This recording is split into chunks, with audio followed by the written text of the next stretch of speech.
My name is Don K. Preston. I am the president of Preterist Research Institute of Ardmore, Oklahoma.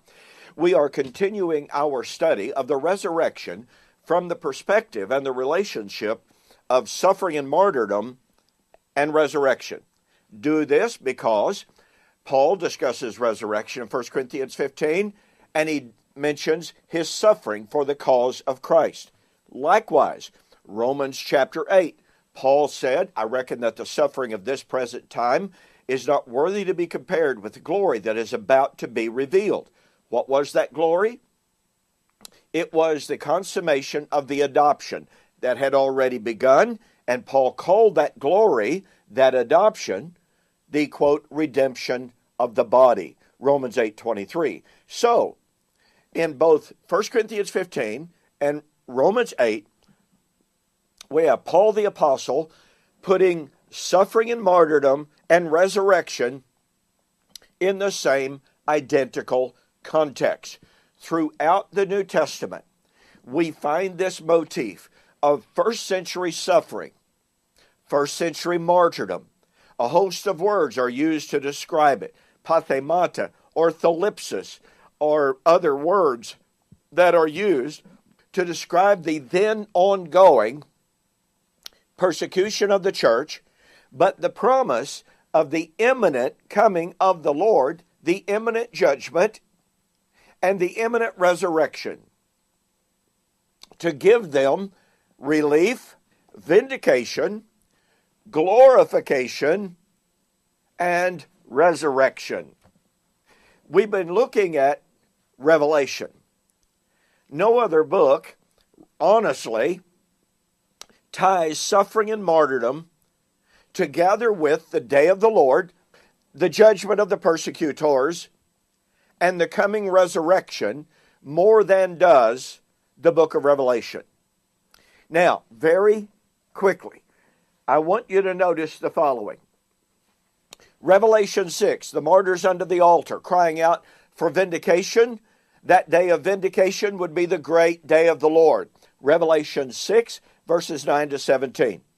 Revelation chapter 12, the saints being persecuted by the adversary, the accuser, the devil, who only had a short time to accomplish his purposes until he would be destroyed. That is, Satan's destruction is the day of the Lord prayed for by the saints in Revelation 6. By the way, this is widely recognized in the commentaries. This is not something new. This is not a preterist twist on Revelation. Critical scholars have recognized this connection, this interconnection between Revelation 6, Revelation chapter 12, for centuries. Now watch. Revelation chapter 6, the martyrs, they're waiting on vindication, but they only have to wait for a little while until their fellow brethren, who should be slain as they were, should be filled up. Then the great day of the Lord, the judgment on their persecutors.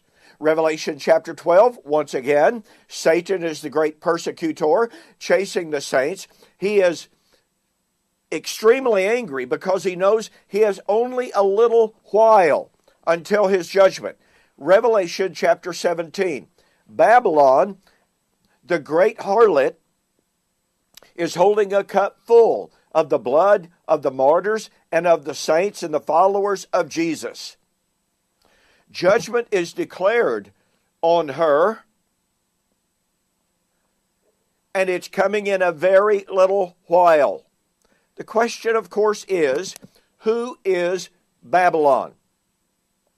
Follow with me very closely as I share some incredible thoughts with you. In Matthew, we find the reality that it was Old Covenant Israel, Judah, Jerusalem that had killed the Old Covenant prophets. Matthew 21, Matthew 22, Matthew chapter 23. Jesus said, "Which of the prophets have you not slain?" Speaking to the Jews in Jerusalem. So Old Covenant Israel had killed the prophets. Point number 2, Old Covenant Jerusalem was going to kill Jesus. Matthew chapter 23, the parable of the vineyard and the wicked husbandman. The son was sent to them, they killed him. Point number 3, Jerusalem was going to kill Jesus's apostles, prophets, wise men, and scribes. Matthew 23, 36 and following, or 34 and following, excuse me. So it was Jerusalem that had killed the prophets. They were going to kill Jesus. They were going to kill Jesus' apostles and prophets.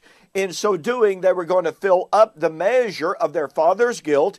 And Jesus said, that generation, his generation, not some generation in our future, but his generation would be judged and destroyed in that generation. Now watch this.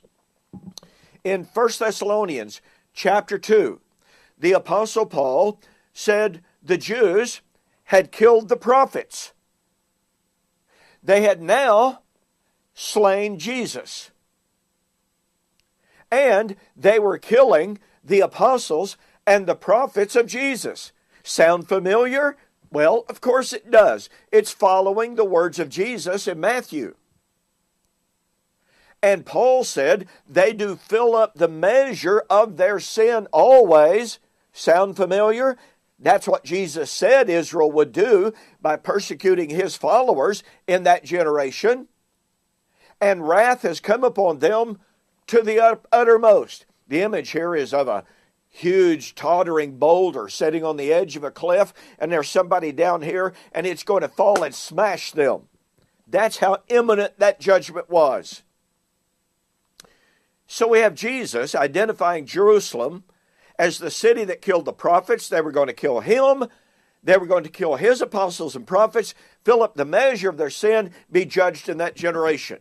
We have Paul saying that it was Old Covenant Jerusalem and Judea that had killed the prophets. They've now killed Jesus. They're killing Jesus' apostles and prophets. They're filling up the measure of their sin, and judgment was about to fall on them. Would anybody suggest that Paul's talking about anyone different from what Jesus talked about, i.e. Old Covenant Jerusalem? Not hardly. Now, watch this. You got to catch the power of this. In the book of Revelation chapter 16, verse 6, Old Covenant Babylon is the city that had killed the prophets. Number 2, it is, quote, where the Lord was slain, unquote, Revelation 11, verse 8. Is there any question about where Jesus was slain? Really? Do we have any question about that? So Babylon had killed the prophets. They killed Jesus. Revelation 18, 20 and 21. In her was found all of the blood of all of the righteous shed on the earth. Let's see. Who did Jesus say had slain all of the blood of all the righteous shed on the earth? Matthew 23. It was Jerusalem. But wait, we're not through. Catch the power of this. John was told, Revelation chapter 20, verse 24, that Babylon was killing the apostles and the prophets of Jesus. Her cup was now full of the blood of the martyrs of Jesus.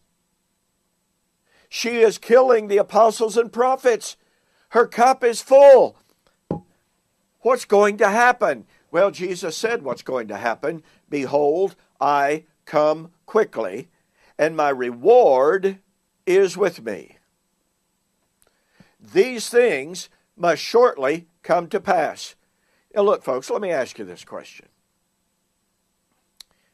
Since it was Old Covenant Jerusalem guilty of killing the prophets, Jesus, and Jesus' apostles and prophets, according to Jesus and according to Paul, and in both Jesus and Paul identified Jerusalem as that city who was filling up the measure of her sin and would be judged in that generation. Then since John identified, i.e. Babylon, as the city guilty of killing the prophets, guilty of killing Jesus, guilty of killing the apostles and prophets of Jesus, filling up the measure of her sin, and was about to be judged at the coming of the Lord. Revelation 19. How in the world, I ask this as kindly and as respectfully as possible, but how in the world can we identify Babylon of Revelation as any other city than Old Covenant, Jerusalem? And that means that since all of the blood of all of the righteous, all the way back to creation, was going to be avenged at the resurrection, Romans 8, 1 Corinthians 15, then since that avenging is put at the day of the Lord and at the judgment, at the fall of Babylon, i.e. Jerusalem, that means the resurrection occurred at the fall of Jerusalem in AD 70. Look, I developed this extensively, a whole lot more information in my book, Who is This Babylon? Boy, we've got more.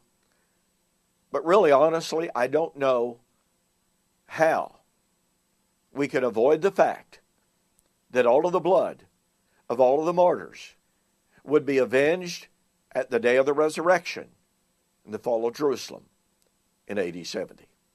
We'll see you on the flip side with more.